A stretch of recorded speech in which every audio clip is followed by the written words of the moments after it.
ప్రజా సమస్యలపై గళం విప్పాలన్న బీఆర్ఎస్ అధినాయకత్వం ఆదేశాలను కొందరు నేతలు బేఖాతరు చేస్తున్నారు. జనంలోకి వెళ్లి విశ్వాసం పొంది మళ్లీ అధికారంలోకి రావాలని భావిస్తున్న నాయకులు మాత్రం అంటీ మొట్టనట్లుగా వ్యవహరించడం ఇప్పుడు విమర్శలకు తావిస్తోంది. నాగర్ కర్నూలు జిల్లాలోని ఓ స్థానంలో ఇదే పరిస్థితి ఉంది. అక్కడ ఇన్ఛార్జ్ పార్టీ కార్యక్రమాలకు డుమ్మా కొడుతూ మిగిలిన నేతల్ని వెళ్లనివ్వకపోవడం విమర్శలకు తావిస్తోంది. ఆ నేత తీరు చూస్తూ ఉంటే అమ్మ పెట్టదు అడుక్కు తిననివ్వదు అన్న చందంగా ఉందన్న వ్యాఖ్యలు వినిపిస్తున్నాయి. ఇంతకీ ఎవరా నేత, ఏ స్థానం, ఏంటి ఆయన వ్యవహారం? Was the story? బీఆర్ఎస్ లో కొందరు ఇన్ఛార్జీలు క్రియాశీలకంగా లేరు. ఎన్నికలు ఇప్పుడు లేవు కదా, వచ్చినప్పుడు చూసుకుందాం. ఇప్పటి నుంచే జనంలోకి వెళ్తే పైసలు దండగా అనే భావం ఉంది. క్యాడర్ను వెంటబెట్టుకుని ప్రజల్లోకి పోతే ఖర్చులు దండగా అనే ధోరణి కనిపిస్తోంది. పార్టీ పిలుపు ఇచ్చిన కార్యక్రమాలను చేస్తే చేతి చమురు వదులుతుందన్న విధంగా వ్యవహారం ఉంది. అన్ని చేసినా తీరా వచ్చే ఎన్నికల్లో టికెట్ ఇస్తారో లేదో అన్న సందేహంతో ముడుచుకుని కూర్చుంటున్నారని పార్టీ వర్గాల్లో వినిపిస్తోంది. నాగర్ కర్నూలు జిల్లా కల్వకుర్తిలో ఇదే పరిస్థితి ఉంది. బీఆర్ఎస్ మాజీ ఎమ్మెల్యే జైపాల్ యాదవ్ వ్యవహార శైలి భిన్నంగా కనిపిస్తోంది. గత ఎన్నికల్లో ఓడిపోయిన తర్వాత ఈ నేత కామయ్యారు. పార్టీ పిలుపునిచ్చిన ఆందోళన కార్యక్రమాలకు దూరంగా ఉంటున్నారు. ఉమ్మడి మహబూబ్ నగర్ జిల్లా గులాబీ నేతలు ఏదైనా ప్రోగ్రాం కు పిలుపు ఇస్తే డుమ్మా కొడుతున్నారు. ఒకవేళ వచ్చినా కల్వకుర్తి నియోజకవర్గం దాటి బయటకు వెళ్లడం లేదు. చాలా ఆలస్యంగా ఇలా వచ్చి అలా మొహం చూపించి వెళ్లిపోవడం రివాజుగా మారింది. దీంతో కార్యకర్తల్లో నైరాస్యం నెలకొంది. నాయకుడే ముందుండి నడిపించాల్సిన కార్యక్రమాల్లో లీడర్ లేకపోతే పరిస్థితి ఎలా ఉంటుందో చెప్పాల్సిన పని లేదు. కార్యకర్తలను సంయుక్తం చేయాల్సిన కారుపాటి కల్వకుర్తి ఇన్ఛార్జ్ జైపాల్ యాదవ్ కాడి కింద పడేసి కూర్చున్నారని క్యాడర్ రసురుసలాడుతోంది. వచ్చే ఎన్నికల్లో కల్వకుర్తి బీఆర్ఎస్ టికెట్ ఆశించే నేతలు ఎక్కువ మందే ఉన్నారు. దీంతో ప్రతి చిన్న విషయాన్ని పెద్దగా చేసి చూపించేందుకు సిద్ధమవుతున్నారు. బీఆర్ఎస్ ప్రభుత్వంలో కార్పొరేషన్ చైర్మన్లుగా పనిచేసిన గోలి శ్రీనివాస్ రెడ్డి, ఉప్పల్ వెంకటేష్ ఇదే పనిలో ఉన్నారు.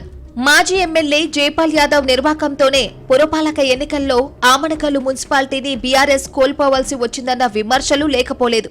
పాలమూరు రంగారెడ్డి ఎత్తిపోతల పథకం నిర్మాణాన్ని కాంగ్రెస్ ప్రభుత్వం జాప్యం చేస్తోందంటూ దీనికి వ్యతిరేకంగా బీఆర్ఎస్ ఆందోళన చేపట్టే అంశంపై చర్చించేందుకు మహబూబ్ నగర్ లో నిర్వహించిన మీటింగ్ కు జైపాల్ యాదవ్ సహా మిగిలిన నేతలెవరూ రాకపోవడంతో మాజీ మంత్రి శ్రీనివాస్ గౌడ్ అసహనం వ్యక్తం చేశారంటే పరిస్థితి ఎలా ఉందో అర్థం చేసుకోవచ్చు. దీనిపై శ్రీనివాస్ గౌడ్ ఆరా తీస్తే జైపాల్ యాదవ్ నుంచి సమాచారం లేకపోవడంతోనే భేటీకి హాజరు కాలేకపోయామని మిగిలిన నేతలు చెప్పడాన్ని గమనించాలి. ఇన్ఛార్జీలు, మాజీ ఎమ్మెల్యేలను మాజీ మంత్రి స్వయంగా ఆహ్వానించిన సమాచారం లేదని చెప్పడం పలానయ్య వాదమే అవుతుంది. దీంతో ఇకపై ఇలాంటి సమావేశాలకు జైపాల్ యాదవ్ తో పాటు ఇతర నాయకులను ఆహ్వానించాలని నిర్ణయించారు.